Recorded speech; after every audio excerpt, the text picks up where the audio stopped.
มาต่อกันที่ข่าวแขวงเก็บประซักจัดงานเฉลิมฉลองวันกีฬากายกรรมแห่งชาติครบรอบ60 ปีอย่างยิ่งใหญ่ม่วนส้นเข่าห่วม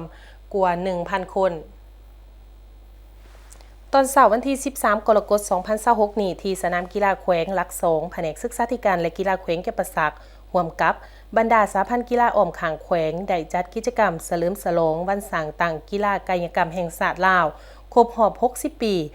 วันที่ 13 กรกฎาคม 1966 หาวันที่ 13 กรกฎาคม 2026 อย่างเป็นขบวนฟดฟืดและมีความหมายความสำคัญเลิกเสิ่งเข้าร่วมเป็นเกียรติในพิธีมีทานสมบูรณ์เฮืองวงศาคณะประจำผักแขวงหอกประธานคณะกรรมการปกครองแขวงเก็บประซักผู้สีน้ำโค้งเขตเวียกงานวัฒนธรรมสังคมฐานปริญญาเอกผู้วงอภัยกรรมการผักแขวงหัวหน้าแผนกศึกษาธิการและกีฬาแขวงพร้อมด้วยอดีตการนำพนักงานอ้อมข้างแขวงหัวหน้า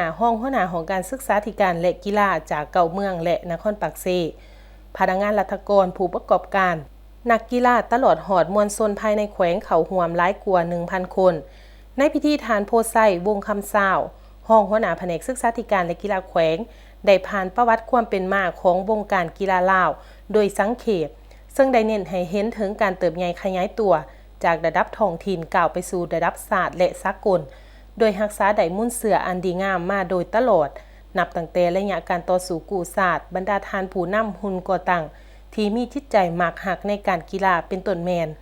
อดีตประธานสุภานุวงศ์อดีตประธานไกรสอนพรหมวิหารและอดีตประธานคำไตศรีพันดรและผู้นำทานอื่นๆยามใดก็ได้นำใส่การเล่นกีฬาเป็นพาหนะในการสร้างความสามัคคีหักแพงภายในกรมกองก็คือกับเพื่อนมิตรสากลจากหน่วยกีฬาหน่อยๆประจำกลุ่มกองในเขตที่มันกองทัพปลดปล่อยประชาชนลาวได้ประกาศสั่งตั้งกองกีฬาของตนเองขึ้นอย่างเป็นทางการในวันที่ 13 กรกฎาคม 1966 โดยแม่นทานพลเอกศรีสวัสดิ์แก้วบุญพันธ์หัวหน้าเสนาธิการสูงสุด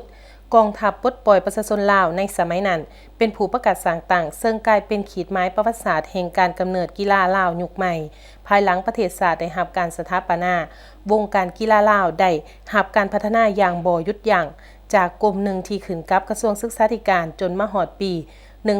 1993 รัฐบาลจึงได้ตกลงยกสถานะขึ้นเป็นคณะกรรมการกีฬาแห่งชาติเพื่อตอบสนองกับความเรียกร้องต้องการของยุคสมัยมาถึงปัจจุบัน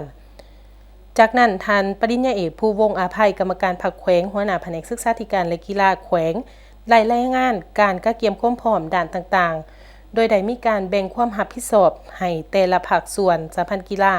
เพื่อสร้างเงื่อนไขอำนวยความสะดวกให้แก่การจัดงานในครั้งนี้ดำเนินไปด้วยดีในโอกาสอันสง่าราศีนี้ท่านสมบูรณ์เฮืองวงศาได้ให้เกียรติกล่าวเปิดงานอย่างเป็นทางการพร้อมทั้งได้แสดงความยอชมเชยต่อทุกภาคส่วนที่ได้ร่วมแรงร่วมใจกันจัดงานในครั้งนี้ขึ้น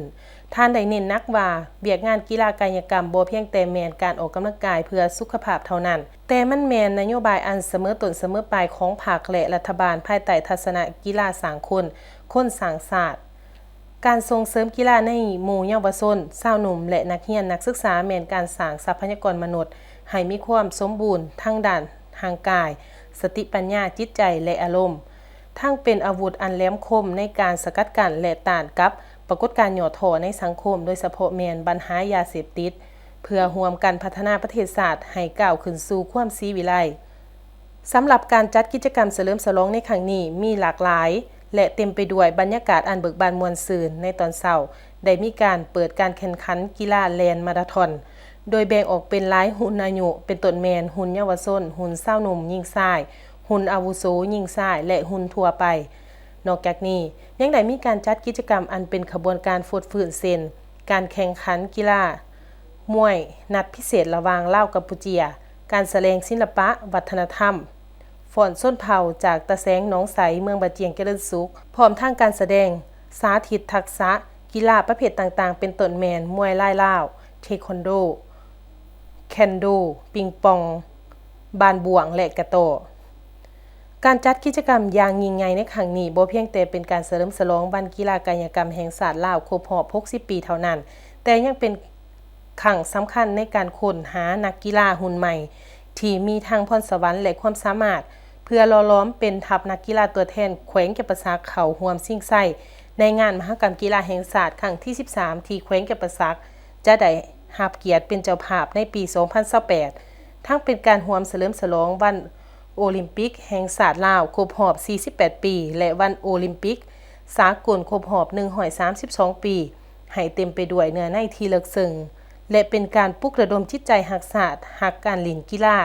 ในทั่วสังคมอีกด้วย ในตอนท้ายของพิธีคณะประธานยังได้ให้เกียรติมอบใบเกียรติคุณและใบย่องย่อให้แก่บรรดาบริษัทห้างร้านและบุคคลผู้อุปถัมภ์ที่ได้สละทุนห้อนประกอบส่วนเขาในการจัดงานเฉลิมฉลองครั้งนี้ให้ประสบผลสำเร็จอย่างจบงาม